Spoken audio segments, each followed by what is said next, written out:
Hi friends, ஷாப்ஸில் offer போயிட்டுருக்கு. நான் ஒரு பேபி வைப்ஸ் வாங்கியிருந்தேன் ஆஃபரில்.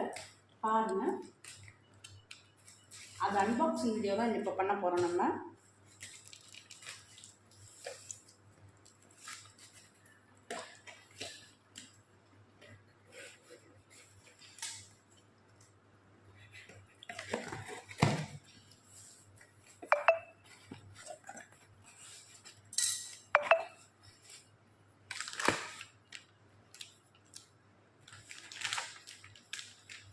நல்லா இருக்கா பாருங்கள்.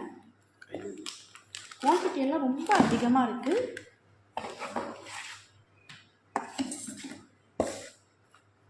இந்த 4 வைப்ஸும் 176 ரூபா தான் ஆஃபரில் வாங்கினேன். நல்லா இருக்கா? பிடிச்சிருந்தா ஷேர் பண்ணுங்கள், லைக் பண்ணுங்கள், கமெண்ட் பண்ணுங்கள். இது நல்ல சூப்பராக இருக்கும் அந்த வைப்ஸ்.